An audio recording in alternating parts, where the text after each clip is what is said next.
Hello and welcome back to the Talking Wolves podcast. I am your host, Matt Cooper, and I'm delighted to say that Wolverhampton Wanderers are now safe in the Premier League. Or Dave Azzopardi, is that too soon? That is definitely too soon, in my opinion. But I'm sure we'll get onto that. But yeah, obviously nice to get a win anyway. Yeah, I know you want to say it, but I've seen this week that there's on Twitter you've been eating a bit of a humble pie about some predictions or some previous tweets where you've jumped the gun and said absolutely no chance. What are you on about when you the Morgan Gibbs White chant? Forest fans two years ago? A couple of years ago, Dave, some Forest fan put a tweet up singing Gibbs White take us to the Champions League, and obviously Dave at the time quoted it saying, "Did I just hear Champions League?" 8 crying, laughing emojis. You're not laughing now, are you? Yeah. I mean, it's when someone's in a relegation battle. Obviously, it's a bit of a daft chant to be ringing around the ground, but you know, or was it? Yeah, it was the I don't know what the chant was, but he'll take Forest to the Champions League, something like that, wasn't it? That was the. Yeah, so I had a few. I woke up and I said, somebody quoted it, and I thought, oh no, and then it's just been constant Forest fans throughout. So should have deleted it, mate. Really, easier. There's been a few bookmarks on it though, about 20 or 30 bookmarks. So I might have to. When they've mathematically got it, I have no doubt it'll come back up on my timeline again. Yeah, I've got a fair few bookmarks from Albion fans from this season about seeing us next year. So yeah, I've got one for the Albion actually singing the Wolves are going down and the Albion going up or something like that. So interesting. I'll get that one out. Funny old game, isn't it? Yeah. But Dave, apart from that, how are you? Yeah, I'm alright, thank you. Yeah, keeping well. Same old, really. Yeah. You didn't go to the game Saturday, did you? Nah, plastic, mate. No, I didn't. I obviously caught it, but no, we went last time. Obviously, they were in the Premier League. We went to St Mary's when Lamini got sent off. What a horrible place! Yeah, so yeah, like I've said before on the podcast, I've been a bit picky with my away games. If I've done the grounds before, I'm not necessarily going to go out my way to do them again. To be fair. Yeah. I didn't go to the game. I actually went away last week, but I had an absolute nightmare. Like an absolute 10-10 stinker. So I was meant to fly to Spain Monday night for Cheltenham. And then Sunday evening, about 11:30 at night, I said to the missus, I feel sick. And by 12 o'clock, it was both ends. Oh, no. And that continued up until Tuesday morning. Mate, I was so ill. What did you do then about not go? Obviously, you didn't go, but... Well, I think I got norovirus because I've been out with my family the 2 previous days and we had the same thing and they were all right. But in terms of fluids leaving the body, £8 in 24 hours I'd lost. Wow. So not all is bad. No. I could have done with that, to be fair. I could probably do it every week, preferably on a Monday after a weekend. But so I felt all right come like Tuesday midday. It was almost like Tuesday morning I got rid of it and then I was sound. So I ventured into town Tuesday afternoon to watch the racing on the telly there. And then I was like, oh, well, my mates are already there. I'm going to book. So I booked to go Wednesday morning. Got there pretty early. And where we were in Spain, it was basically thunderstorms, lightning. Oh even though it was forecast for that, but the weather had changed. As soon as I touched down, it came down. I was like, this is a joke. So that was that. And then on the evening of Wednesday, there was a massive power cut. So we didn't have any power in the villa. So I thought, you know what, bollocks it is. Thursday morning, 7 o'clock flight. Plus my missus worked very well. She'd got it. Like 7 o'clock flight back to Birmingham. Oh, you were there for 24 hours? Literally 24 hours. £25 return, thankfully. So it wasn't too bad. So yeah, come back Thursday and then watch the Gold Cup in Birmingham on Friday. I think I'm about £300 down over the week from betting.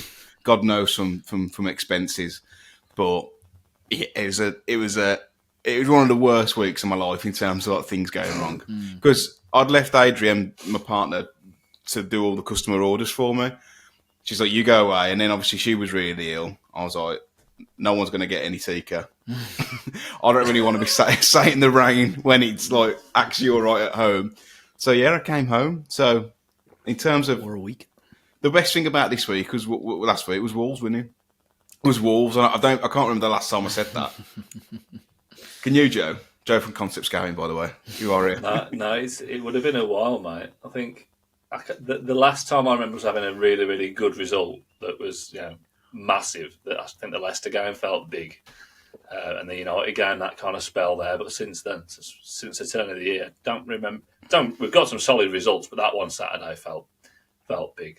That was one of them weekend killers. If you lose that game, don't matter how much you won at Cheltenham, that was killing your week. Yeah, to be fair, it would have been catastrophic losses. I'm talking like £500 or £600 for the week, but I managed to win big in the last race.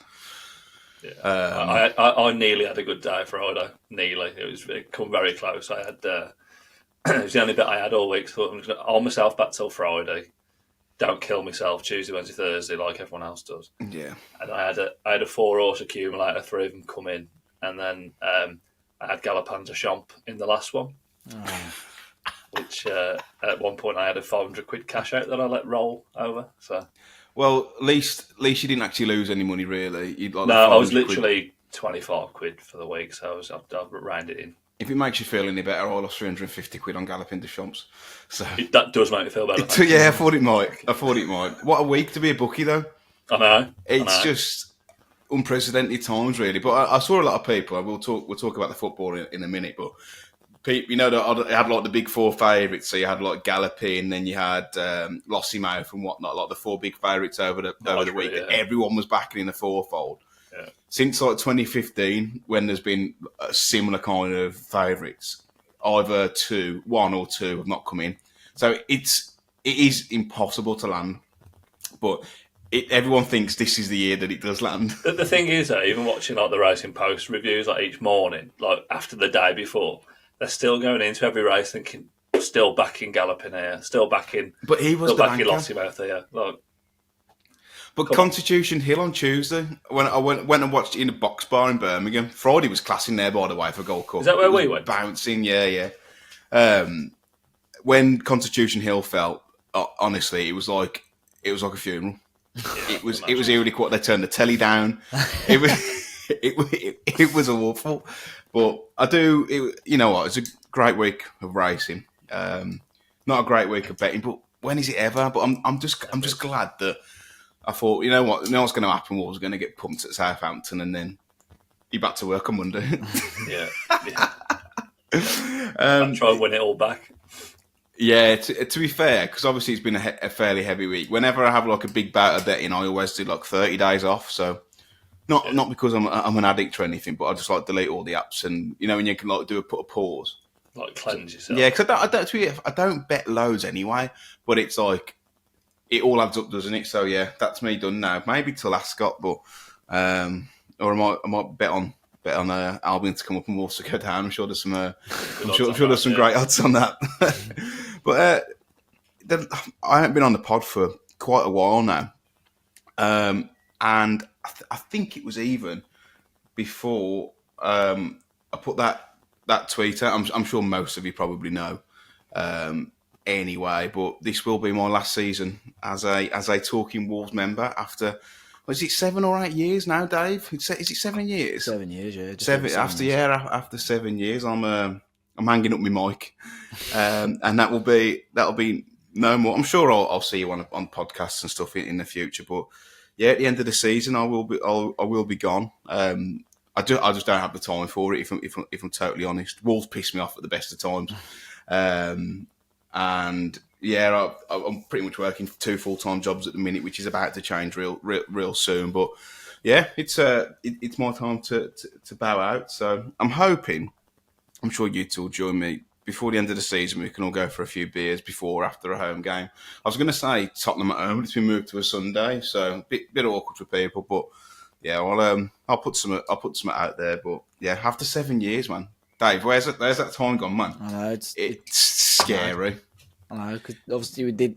Well, it's weird because it feels ages ago and it doesn't at the same time. 7 years is obviously a long time, but like the Europa League games feel like absolutely ages ago now. They're the things that stick in my memory the most, though. Yeah. I remember sitting with you two at the me and Dave spoke about this a couple of weeks ago. Sitting with you at the end of season dinner. I think you were about 12 months in at that point. It was that was the end of the promotion season. I remember saying to you, this will go far. This lads, what are you doing together? not often right, but I was there. Yeah. I did feel like I joined as a bit of a boy and turned into a man, and Dave, probably for you, joined as a boy and still a bit of a boy. Joined me no facial hair and still no facial hair. The thing is, I think someone, when it was my birthday the other week, someone said, I thought you were only like 21. And I thought, okay, fair enough. But at the same time, I think when people realise that I've been doing Talkie Walls for 7 years, I was doing my own stuff on my own YouTube for like 4 or 5 years before that. I thought, bit of perspective. You are actually 43 year old, George. Exactly. Drop that skincare routine, please, mate. It's got to be that Maltese skin, though, hasn't it, mate? It's got to be taking. It's the hairline, I think. That's part of it. If his hair was like dropping back an inch or two, he'd be in big trouble. I would agree until I saw the overlap clip, and you look like it. Mate, it's because look at that. It's the lighting, man. The lighting does that dirty look. If you put your hair and Steve McLaren's together, you'd have some head of hair. Looks like Angelos Epithemia. Some trim, John. No, it's after 7 years, it's coming to a close. But I'm going to try and get on as many podcasts as I can before the end. But it's proven to be really difficult at the minute with work and whatnot. But yeah, I thoroughly enjoyed it. I just wish we were almost like I was leaving on a bit of a high in terms of Wolves. So I'm just hoping, and I'm pretty sure we're all right now, even though I called about 3 months ago saying we're definitely gone. I think we're all right, but yeah, let's talk about it, Dave. Wolves versus Southampton versus Wolves at the is it the still St Mary's, or they changed the name? I think it is, yeah. Yeah, we'll call it St Mary's anyway for old time's sake. If I'm totally honest, mate, I went into this game thinking we're absolutely fine, even without Cunha. There is literally, it is impossible for us to lose. And although I felt like the issues were caused by us rather than Southampton, we were relatively comfortable. Yeah, it was. I think you go into games like that, and I think any other team in the league or anyone outside of the Wolves fan base probably thought, Wolves are obviously going to win that game. And I still went into it with a little bit of cautiousness, to be honest, because I just felt like, it's Wolves, although we have, we can get points without Cunha, I still think, it would have been a difficult game. And I think, just grateful we opened the score. And I think if we had to come from behind in that game, it would have been a long afternoon. But it was, it was a massive 3 points for us regardless. And there's a lot of positives. Strand Larsen, I'm sure we'll talk about, a player that we've sort of backed fairly heavily on the podcast over the last few weeks, coming up with a good, scoring a couple of goals. And yeah, making it hard for ourselves towards the end, but probably, like you said, we sort of our own mistakes really making it difficult and allowing Southampton maybe a way back into the game. I listened to the last week's pod with Gully on. I really enjoyed it, and I know that you all kind of backed up Strand Larsen, and I felt like he repaid the favour. Just on Gully as well. One of my favourite parts of last week when you're all talking about Manetti having a big role to play, and you go to Gully, what do you think? He's just like, no, I think he's fucking awful. That's why there was a clip we put out on social media of us backing Manetti, and I think it was George saying, like, he offers something completely different. He's so bad, but he's so fun. I don't know. Like I said last week, I think he's got a part in the squad, but he's not he's not a starter for me now. Yeah, I think from a technical ability, he's probably one of the poorest players I've seen for us playing in the Premier League. But in terms of an athlete, he's right up there. I think if anything, he's fun. I agree more with Gully than you two. But anyway, Whoa! I ain't said anything. It was Jord. Sorry, it was Jord. You all blend into one after 40, mate. Sorry. Yeah, I think it's.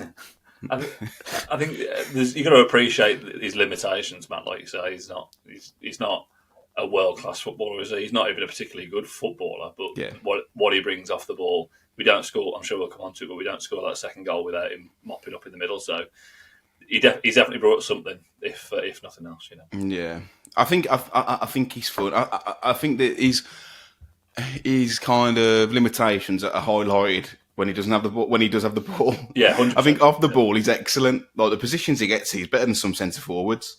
There was a spell in the Bournemouth game. I think that the one where we beat him, where he picked the ball up 3 or 4 times in midfield just to play like a 5 or 6 yard pass and gave it away multiple times. It is frustrating, but like we said before, didn't we, Dave? He's one of them players where he brings enough off the ball that you just want him to do well. Like you're absolutely begging for him to do something positive. And obviously, when he got the goal, it was a big moment. But yeah, I like him, to be fair.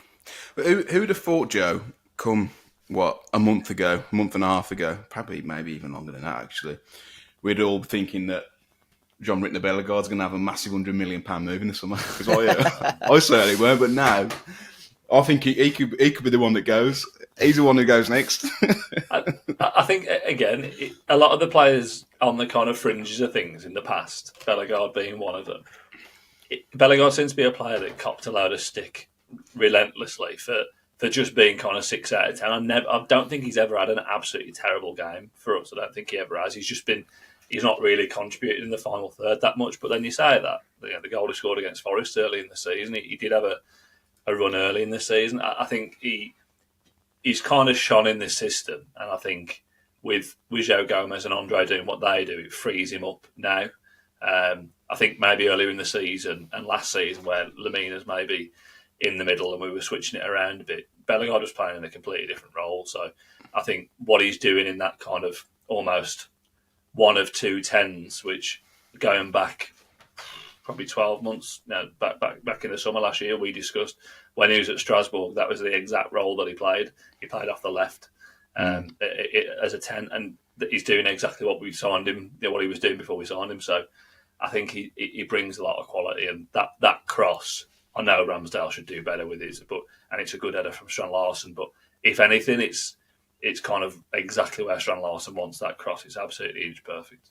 Yeah, I think it's a really good example, Joe, of a player taking his chance when it comes. We've seen so many players this season be given an opportunity to, stake a claim, and by and large, like they haven't done it. The likes of Guedes or Sarabia, but Bellegarde has taken the ball by the horns and given it a right good go. But you can see that he's now a player brimming with confidence. If you'd look back a couple of months ago, would he have knocked it past the player and burnt them for pace? No. Would he have crossed that ball for Strand Larsen? No. He'd have come back inside and given it to Tomato. He's a player who's in confidence, and it is a bit of a remontada. It's good to see.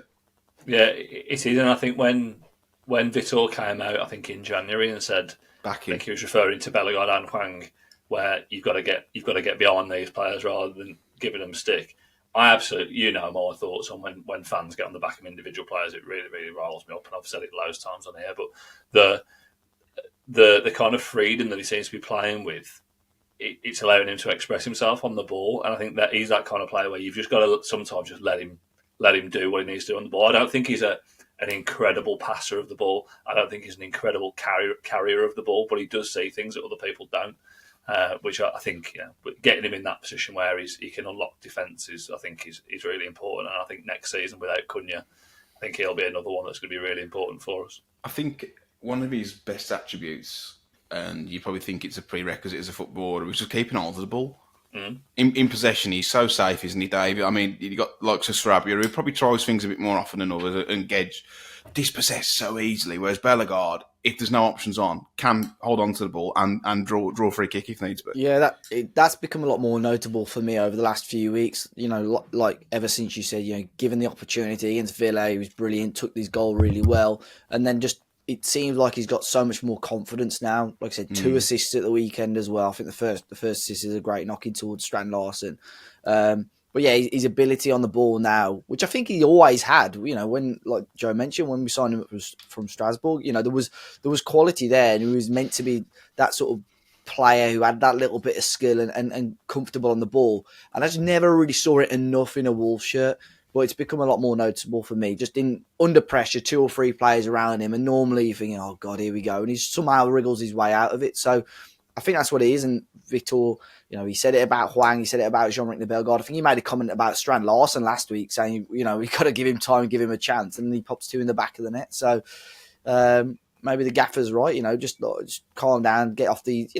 It's easier when you're in the crowd and things aren't going to plan. You've got to scapegoat certain players, but Vitor sees his players every day of the week. He knows the qualities they've got, and I'm just glad now that players are shining a little bit more, and hopefully the closer we get to the finish line, we start to see the best out of some of these players again. I do also think though that the criticism has been warranted in most regard. Like it's not all going to be positive when you like at 19th in the table. I do think there's a balance, but yeah, he looks like he's full of confidence really, and we'll talk about the Strand Larsen goal, the first goal. I mean, maybe a little bit against the run of play, but I think Ramsdale. This is going to almost sound like a bit of a double negative or a positive. I think Ramsdale should do better, but I think it's an unbelievable finish. So you see what I mean? Mm-hmm. I think, from that far out, I know I'm not sure what the centre half's doing, but from that far out, Dave, to glance ahead, they use the pace on the ball. Yeah, I like that. We don't really see it often enough, though, do we? Yeah, I mean, everyone's screaming for that a lot more often. And, you know, I've said you need to feed Strand Larsen in the right areas. You know, yes, he might lose the ball and stuff, but there's no good pinging the ball to him when he stood on the halfway line and there's no Wolves players within 20 yards of him. You know, when we're further up the pitch, you know, you give him opportunities and give him the ball there and he'll probably make things happen, as we saw twice on Saturday. Yeah, nice ball from Bellegarde, which we don't see enough of. And then, I agree, I think defending's poor. I think Ramsdale's got to do better, but still the quality of the header, the power he gets behind the ball is still very, very good as well. So, yeah, I'm happy with that. And there were a few people moaning about the amount of touches that he had. Who's asked? If he's putting the ball in the back of the net, I am not bothered whether he touches the ball 3 times or fucking 102 times in the first half. If you're feeding them the ball and putting it in the back of the net, that's all that matters. I think the argument's been done to death in terms of people saying that he's not best with his back to goal, which I don't think he is. I think his movement is, especially across that front post, is excellent. That's where his strengths lie. And I don't think he does that bad in terms of duels anyway. In terms of holding the ball up, he's a big lad, but he's not strapping. He's a streak of piss, any Joe. A bit like yourself, actually. Yeah, me and Jürgen have some similarities. To be fair, our finishing isn't one of them. Though. I think that's part of it, and I think we did it to death a couple of weeks ago in terms of his duels, and he's fine. He's not brilliant. He's not terrible. He's okay. Which is, you know, if you've got a skill like your finishing, which, you know, I did a piece at the weekend talking about his conversion rate. He's had something like 36 shots at goal all season, and he's 24 of them are on target, and he's got 9 goals. So it's an incredible conversion rate, which begs the question why we don't feed him a little bit more. And I think there's definitely part of it with me watching him on Saturday. He'll when he loses a duel, his body language isn't brilliant. I don't think sometimes when he loses it, he's like dragging himself back up off the pitch. I think that can. We talked about it with Guedes and Sarabia before. Their body language can sometimes give people a kind of different opinion of them. And I think Jorgen Stand Larsen said it a couple of weeks ago in an interview. You know, that's just kind of my mannerisms. That's how I carry myself, which is fine. And I think people complaining, you know, people replying to me at the weekend saying he's only had X amount of touches or he's terrible with his back to goal. Couldn't give a flying fuck. If he scores 2 goals every week, then it's fine. This isn't the week to criticise him, is it? And I thought his all-round play at the weekend was taking even away the 2 goals, thinking, well. Yeah, I think I do get the argument, because if he scored 2 goals at the weekend, but he hasn't scored for quite some time, or at least consistently. So I do get the argument, but is he 24? He's still got time to fill out, I think. And besides the Forest game, though, I don't remember him missing any glaring opportunities. He had the 2 in that game that I remember we spoke about, that he should be putting them 2 away. But I don't think he's, even looking at the stats, he can't be missing that many chances because he's not getting many at all. Yeah, I noticed. I think they're probably trying to bulk him up a little bit. I noticed when he was leant over, like when he was on the floor, and his back was flexed. Like his back looks like a lot bigger already. But we saw it with like Fabio, didn't we? Over 6 months, he'd like doubled in size. Yeah, I think they're going to need to anyway. But it looks like they're all. I don't think he's that like skinny though. In terms of, I still think he's got a bit of build to him. Like comparing to someone like Sasha, for as an example, like he's a streak of piss. Yeah, but look at against like the centre halves at Southampton have, or like No, for example okay, against a Totti or an Agbadu. Like there's only one winner. Strand Larsen hasn't got blistering pace. I don't think you've got to worry about him losing a yard when he's getting in behind.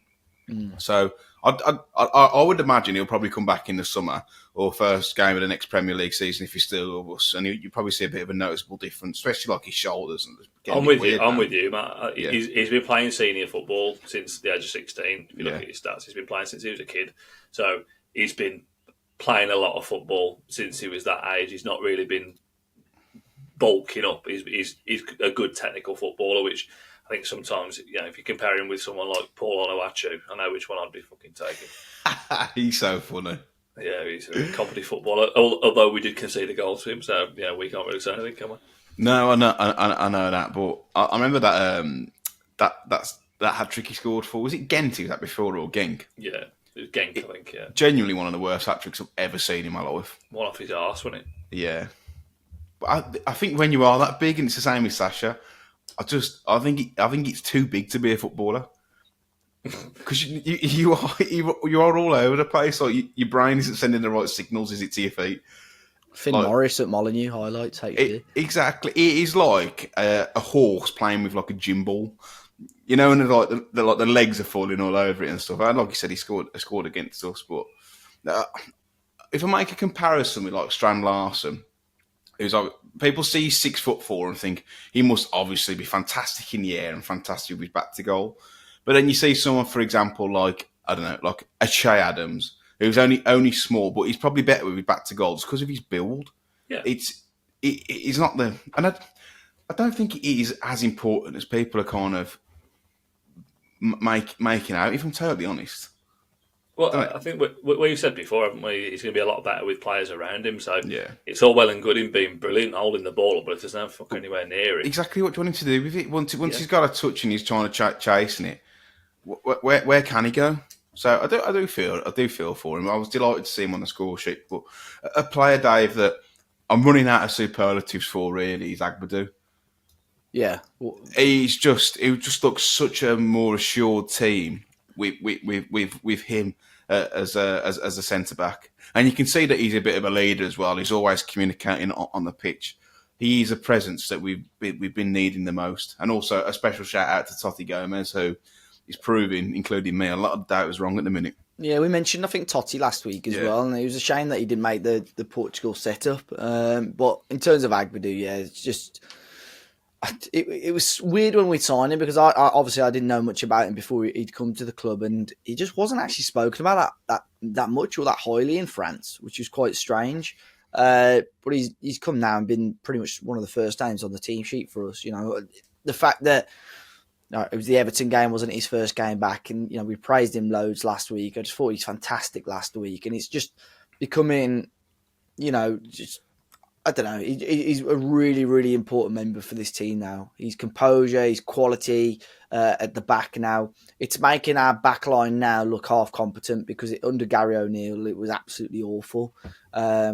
So, yeah, he's a big plus. And there'll be a few, we asked for questions, a few people asking in regards to captain choice next year. It wouldn't surprise me if Agbadu was in amongst those players that maybe could be the captain because he's got the experience there as well.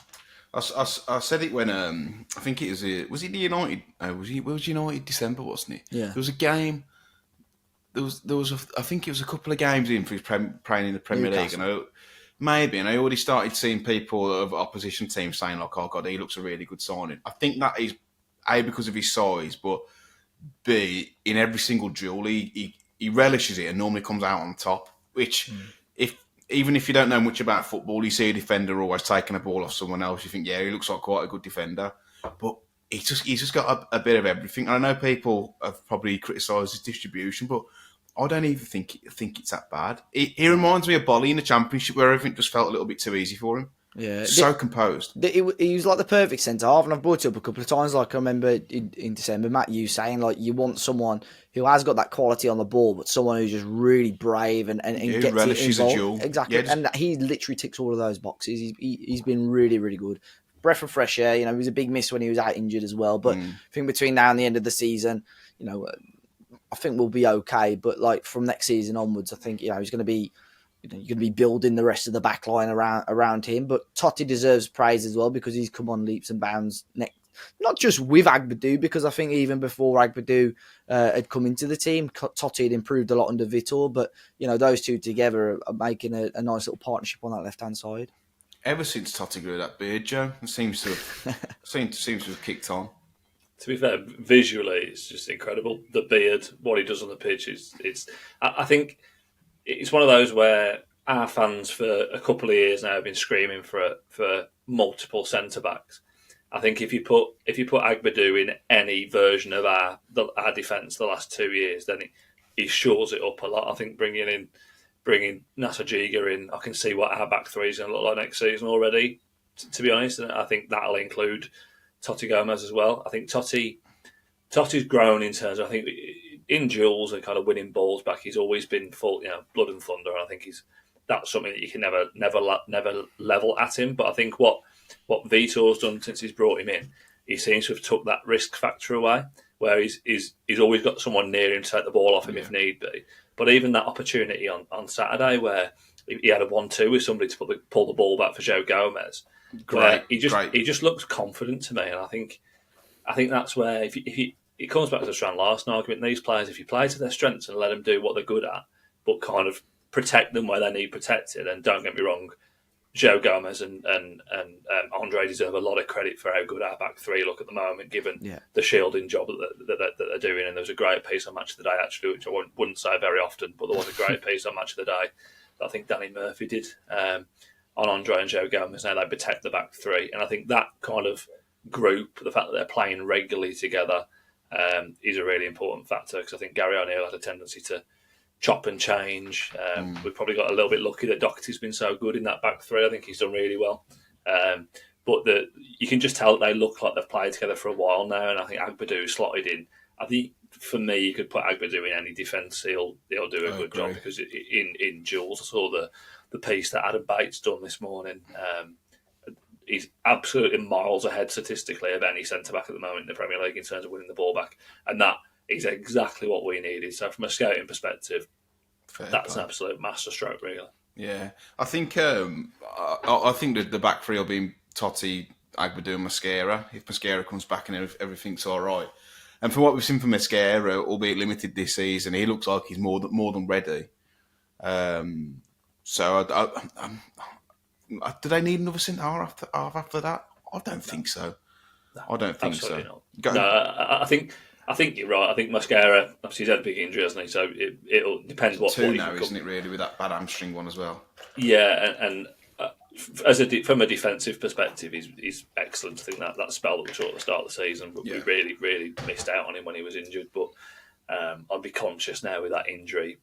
Can he go and play a 38-game Premier League season? I'm not so sure.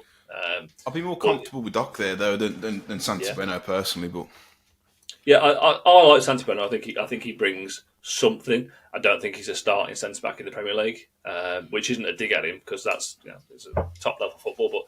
But I think he's going to be struggling to get regular games next season, so it wouldn't surprise me if Santibueno did leave. If you look at the centre back options though, now you got Totti, Agbadou, Giga. I think a lot of people would maybe hope between now and the end of the season we might see that a few more times. You've got Doc there as an option as well, who did very well. You've got Mosquera, you just said. You've got Bastien Moypiu, who they're probably hoping will come good. He's playing more games for the 21s now. More than likely might get a loan out next season. So Dawson will move on. You have got Bueno, who may well move on as well. But you got solid options there now. Especially if Vitor is going to stay and play the back five as well. I think you got options there. I think Bueno will move on personally. Yeah. I think he'll say that he's fourth, but potentially fifth choice. And at his age, think, no, I want to Spain. I want to be playing football. I've not really been impressed by him at all. Just don't. He's going into World Cup year as well, isn't he? So he's way too flat-footed for me. Totti though, as that channel defender, I know he's always got someone close from in possession, but out of possession, I'm always confident if that ball's whipped into that channel that he's going to be there and eat the yards up.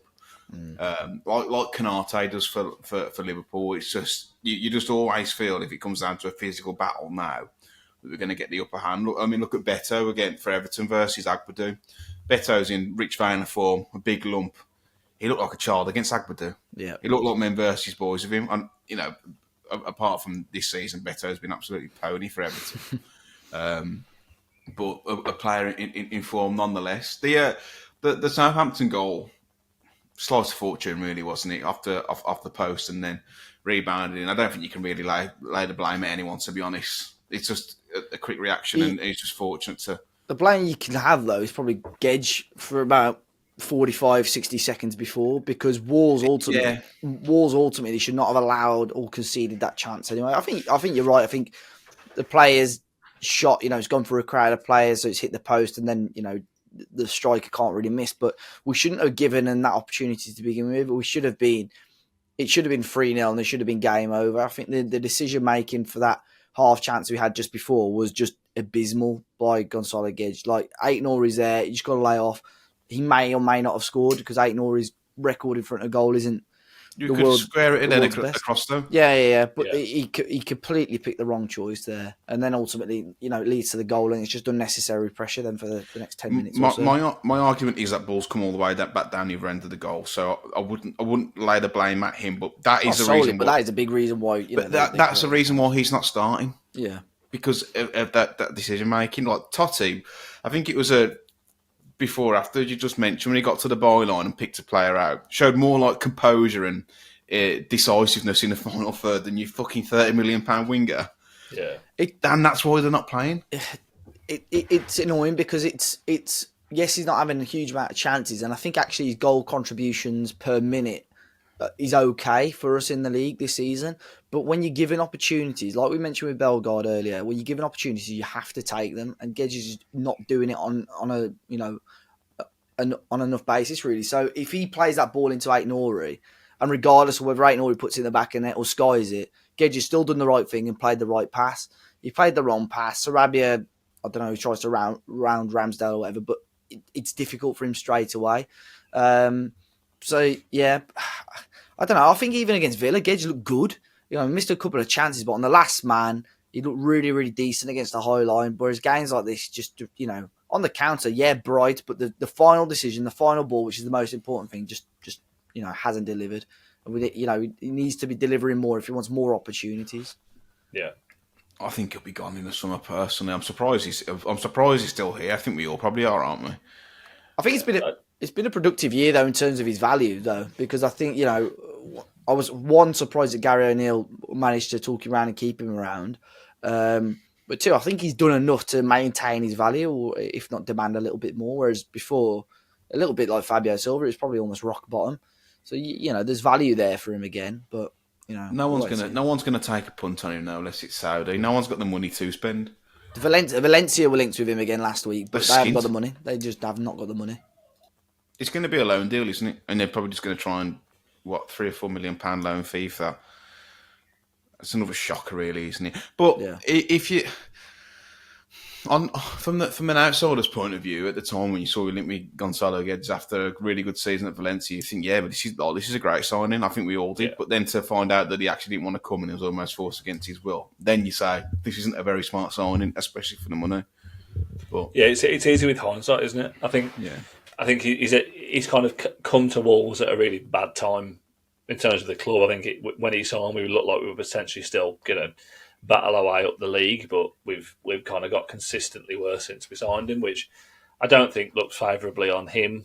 I think he'll end up back in Spain. He'll end up kind of probably slogging away for 2 or 3 years in Spain.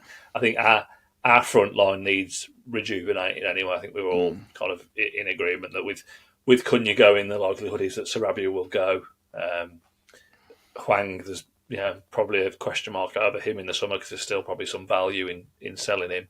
So I think it's a good opportunity. Obviously, Carlos Forbes probably won't see ever again. So this is a good opportunity to freshen up that front line and get some players in that actually suit the way that we play, rather than I think every single one of those players that I've mentioned there, don't necessarily suit our style of play at all. We've got Guedes John because he's the best of a bad bunch, but I think he's a decent enough starter in games. But I think when he comes on, he really struggles to get up to pace. Yeah. Which the thing I find with Sarabia at least he's always involved in the game when he's on the pitch, for good or bad. He wants the ball, which I think is really important. Whereas I think someone like Guedes, that opportunity where you're 4-on-2, it's criminal really at that level to be not even getting a shot away. If you want to be selfish and get a shot away yourself, then crack on. But you've got a bloke, two blokes, three blokes who, grafted the bollocks off to get up the pitch, and you've give it away. The pass to Aït-Nouri is such a simple pass as well. Like the other two options are a bit more hard, but you take that onto Aït-Nouri and it just rolls that across, and you've got two queuing up to put that in. It's simple, isn't it? Yeah. It's criminal. It's really poor in the final third there, and we've been guilty of that in large. But it's always when we're trying to kill games off. That game there could have been such an easy last 20 minutes, get us over the line. We were defending really well, and we've got the opportunity just to slide a third goal in and just piss out with the ball for the last 20 minutes, and we've done a typical Wolves thing that we always do of just making it slightly more difficult for ourselves. If I was one of the centre backs, I'd be going from in the dressing room, because he's created a big problem at the end of the game there that we could quite easily have still drew that game. I think, given the amount of the ball they had.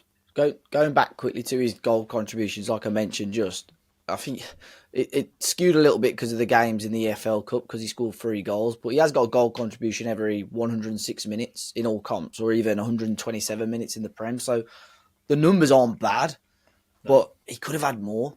I think that example, that we've just mentioned there, that's just so straightforward.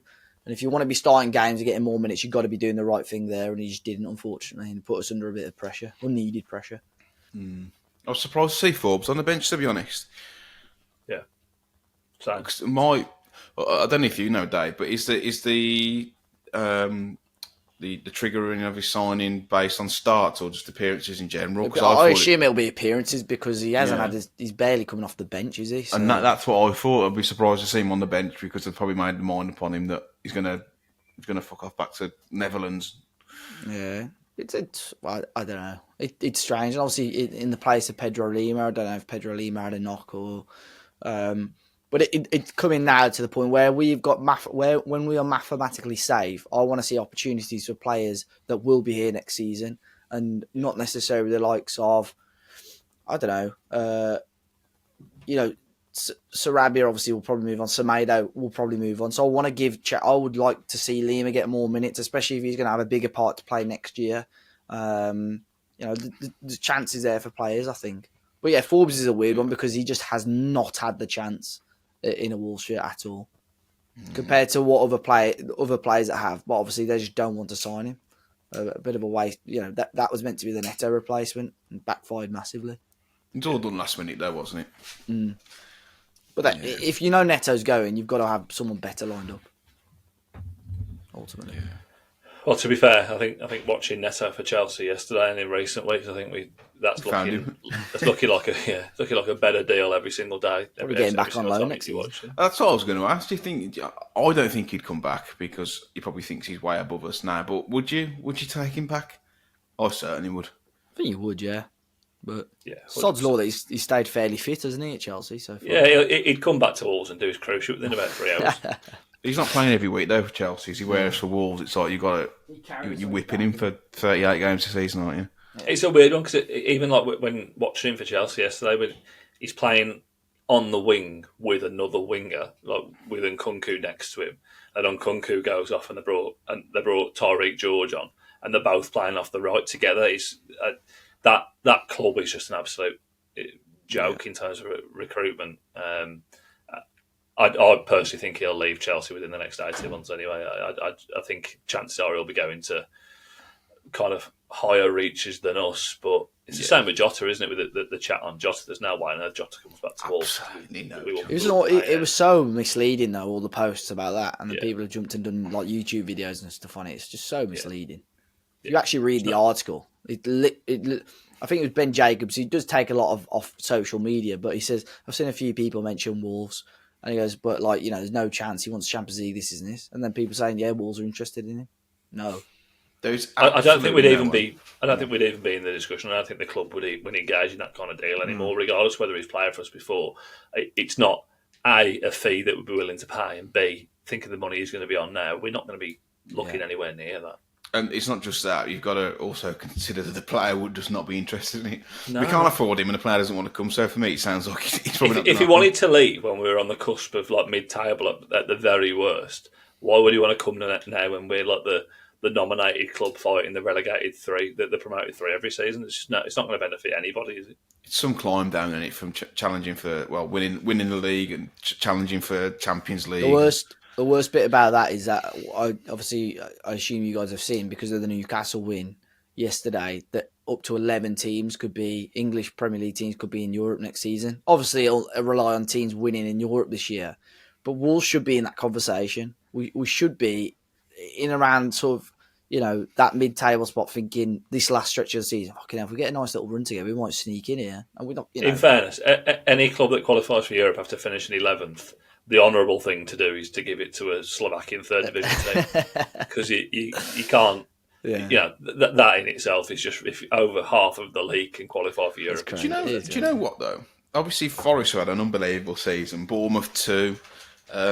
Fulham were doing really well. You know that season under Nuno, the second season when I think we were like 1 point off fourth with like 3 games to go. Yeah. That's United beat us. I don't remember anyone giving us like any credit at all. No. It's because it was COVID and it just scuppered everything. We were unbelievable, man. We would have got Europe 100%. If Doc sticks his head on that at Burnley instead of if he takes one in the mush. Yeah, we fell apart there. They're such crap teams he lost to as well.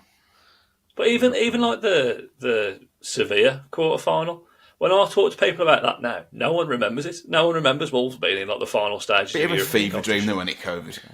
It is really, but it's just out of luck, innit? You get that period where we're successful and we're good, and we had that one season, in Europe that got cut short. No one fucking remembers it. Whereas Bournemouth have not. You got Fulham who are 8th, and everyone's talking about them like they're the next coming of Brazil 1970, just because they've beat Spurs. Like we've battered Fulham this season, at their place. I don't think the league is particularly high standard this season. No, at all. I don't.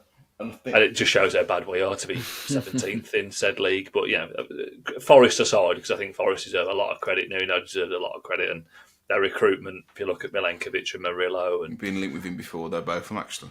What they've done with Hudson-Odoi, bringing Elanga in, they've just done a lot of common sense recruitment. And Nuno's got the best out of them. Yeah, if it was any manager other than Nuno, I would hate to see it from Forest, but it's actually gives everybody else a little bit of hope, to be honest. After the game on Saturday, you may have felt, yes, come on, we're nearly there now. I almost felt a bit numb, thinking, I still can't believe we're in this position. Yeah. It almost felt embarrassed to be like, I'm happy that it looks like we're staying up. I don't know how you boys felt. Yeah, I was almost, I get the excitement, especially when you're at the ground and stuff, but I was almost embarrassed to see us singing "We Are Staying Up." Yeah, same. After, 6 or 7 consecutive seasons in the Premier League? 6 seasons, I think. We should not be in this position, full stop. And I've said it before, and I said, when we're mathematically safe, conversations still need to be had about the ownership and the backing and what we're going to do going into the summer.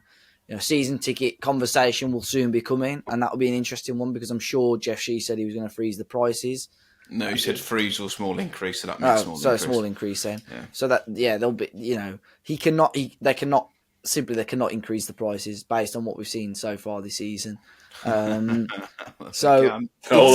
Yeah, but it's, conversation needs to be had, because this season is a massive let off. They need to wake up in the summer. I think as well, Dave, there's a lot of chat at the moment about the gap between the Premier League and the Championship. And it's almost like we've become that. We're like the representation of that, in the fact that it could be any club, but just so turns out to be Wolves, in terms of we're filling that gap where there's a points gap then to, I think, West Ham in front of us. Then there's a huge gulf then to the bottom three, particularly to Southampton. That's one of those things where the worry for me would be, Fosen know that, and they know if they can get whatever it is, so it's 62 million for Cunha, 62.5 million. They get 100 million quid in the door in the summer for various players. They can probably go and spend half of that and probably still finish where we are this season. The concern for me is they're still going to be getting the TV money. They're still getting their 140 million, 170 million, whatever it is a year. The concern for me would be there is no intention to try and push up the league because There isn't. How much have they got to go and spend in the summer without losing anybody to start with? They've got to go and spend 100 million quid straight away before even lose anybody. Ignoring the fact you're going to lose Cunha, possibly Aït-Nouri, Semedo's going for free. One of Joe Gomez or Andre, I think, will go. There's going to be question marks over a number of forwards. The squad's going to be very much kind of on thin ice going into next season. So they've got to spend big money. And I think Ipswich spent 140 million or something like that just to finish what is likely going to be 18th and miles away from it. So I don't think our squad is that much worse than the likes of West Ham. I think our squad's better than Everton, to be honest with you. But there's got to be a sustained period of investment. But we're still on the cusp of PSR now, so we are in a really shit place when it comes to the future. But my worry is that the board will think, well, we're not going to be as bad as Leeds, Sheffield United, and Burnley. But it only takes one of those years. I've said it before. I'd rather go down than do this every year because it's in the long run, it's going to be better for us if we just went down, took the hit, and kind of started again. Us finishing 16th, 17th every season isn't going to be very fun at all, is it? No. Yeah. I can't deal with this stress every year. I'm not renewing. I know I said I wouldn't last season, and I did, but I've been 3 times. Yeah. I'm not renewing. Absolutely no chance. None of those prices anyway. No. Yeah. So, and I think a lot of people will see the drop off even more, and they'll probably manipulate the figures like they did this year. But yeah, 100%. Should we move on to some questions anyway? Because we've only got about 5 or 10 minutes left of the podcast. So, to be fair, we get this question quite a lot, but I'm going to try and press you for a couple of names. Bellegarde season has asked, with Cunha likely to leave in the summer, who do you think we could get in as a replacement? Well, for Cunha? I don't think you're going to find a like-for-like replacement. You're going to have to tweak the system. Nah, you never will in terms of quality. I don't know who's out there that's feasible, to be honest. Mikitadze would be my name, as everyone knows. I think someone... I don't see us. There's a lot of chat about Tyler Diblin at the weekend. Various clubs are going to be in for him. I'm not. He's going to cost stupid money as well. Yeah, I do really like him, but I think he's a great player to watch. I've said before, the numbers that he produces aren't really there yet. It'd be an investment rather than a next season. Go and get me. What I think he could start though. He'd definitely start for Wolves. But yeah, but are you going to replicate anywhere near Cunha's output? You're not going to get close. Are you from anyone unless you're going to spend like 50, 60 million? I think someone like Diblin, who is he'll take the ball and he'll carry it, is great. But similar to Cunha, you do lose in other areas with players like that. He's not necessarily the team contributor. Yeah. I think someone like I said before about Georges Mikitadze, I like Chak Matadze, the lad at Watford as well. If you're looking for a kind of lower level financial investment, someone who can carry the ball. The Georgian lad. Yeah, we're high on Georgians today, Matt, to be fair. What's Karatsvelia doing, by the way? Yeah, You've got to get cheeky on loan. Yeah, I think, like you say, it's really difficult to replicate what Cunha's done for us in terms of the individual. But I do think the sum of all parts can be greater if you put someone who can. For me, the big thing that we can gain next season is someone who's willing to run. And I think if we keep Aït-Nouri, we need someone on the left who can allow Aït-Nouri to play as well. Yeah. Rather than him doing a defensive job. So I think he's had a good season and his numbers have been good, Aït-Nouri, but I think it could have been better. Playing behind Cunha, I think maybe he could have done a bit more. People play the ball too. He might be able to put the ball in the back of the net. Yeah. So I outside shout, but it'd be difficult because it'd probably only be alone. I think Harvey Elliott or someone like that. Diogo Jota, yeah, I'll get his mum on. Because I think he's a bit of a cock, but I think he could be a good player on loan. Or the thing with Diblin, I've just got a strain. I have no doubt he'll go on to be a top player, but it's just giving me a bit of Todd Canwell vibes. He's shone a little bit for Norwich. Went down and Todd Canwell. But everyone loved Todd Canwell. No, everyone loved his hair. No one likes his footballing ability. And couldn't you copy his celebration? Yeah. I know he's playing in an absolute gash team, but he's not got a single assist all season, and he's created 2 big chances.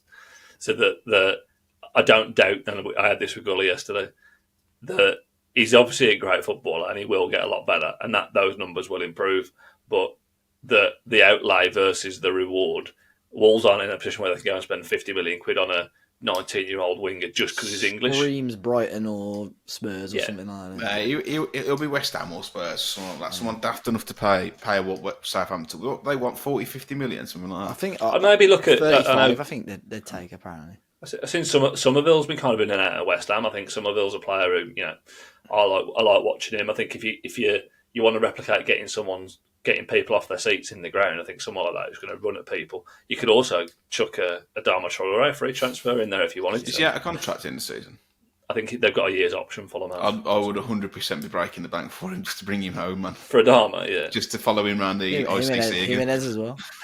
Yeah. Jimenez, Jota, Adama, get them all back. Cody, yeah.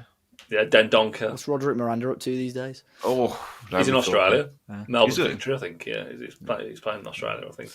Dendonker's playing for our Belgian club, isn't he? Yeah.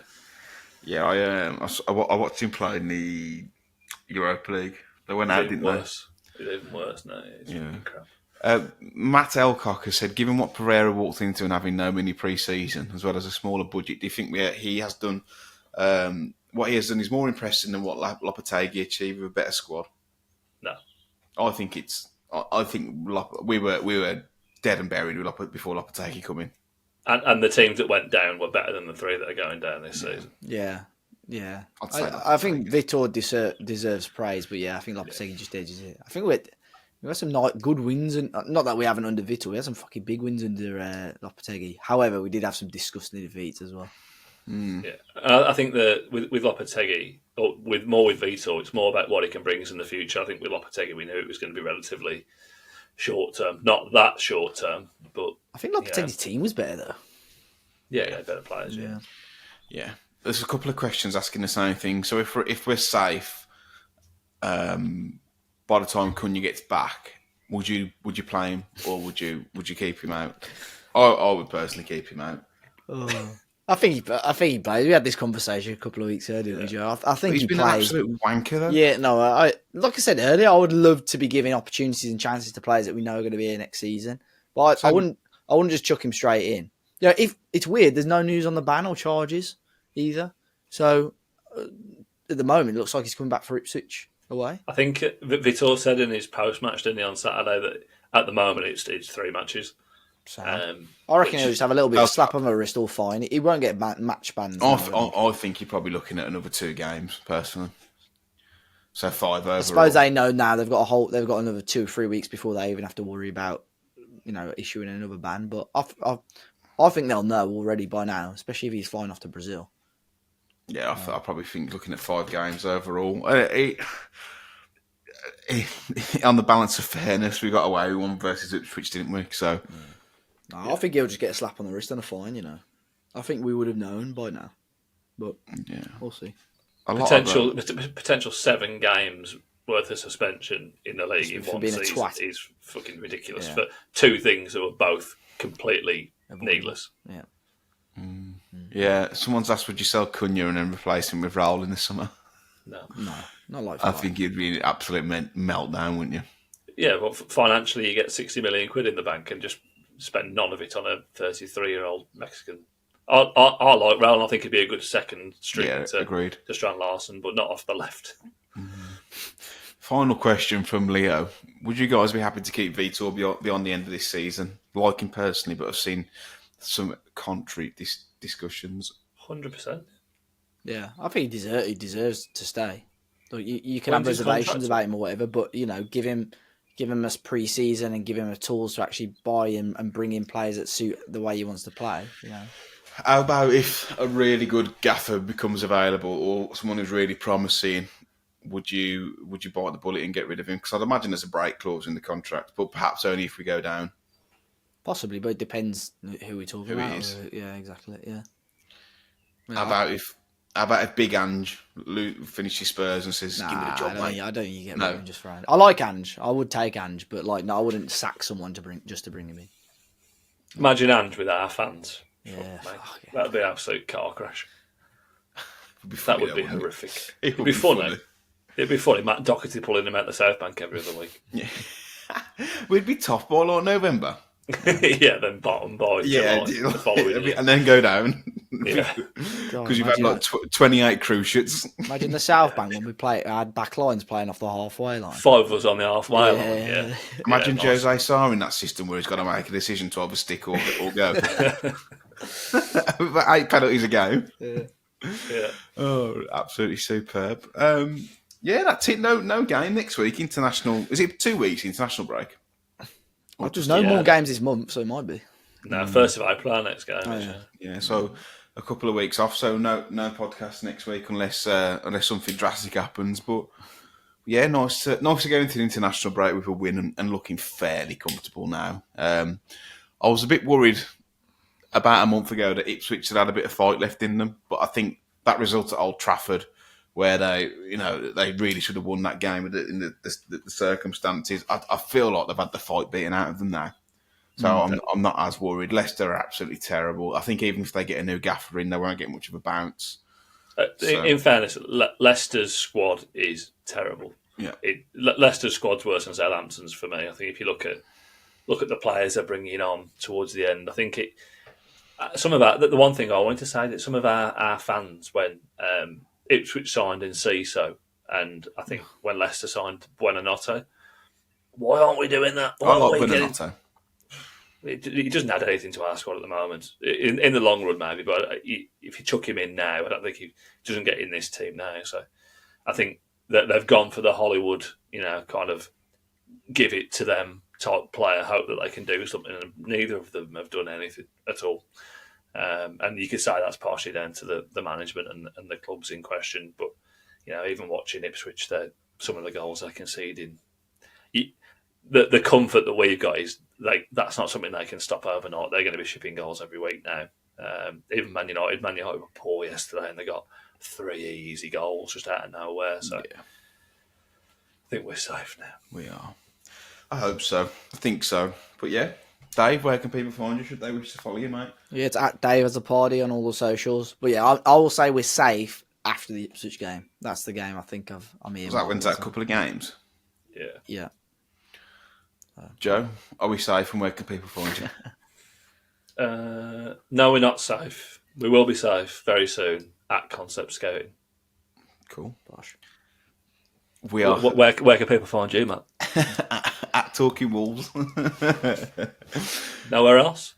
Nowhere else. That's it, mate. Just Talking Wolves across all platforms. If you are listening on Apple or Spotify, please give us a 5-star review. And if you can, please subscribe to or follow the podcast so it comes in your feed every time that we release a new episode. That'd be really helpful. And yeah, and the same with YouTube. Drop a like, subscribe if you know. And until next time, hopefully the rest of the guys will be confirming that Wolves are safe soon. I'm sure Dave's fighting back trying to say it with Dave after the Gibbs White tweet. I'm deleting it now, you lot have convinced me. I'm going to get a bit more conservative in his approach. I'm going to delete it. But yeah, until next time, enjoy the international break. I don't think I've ever said that before, but yeah, enjoy the international break. Take care. I'll see you all very soon.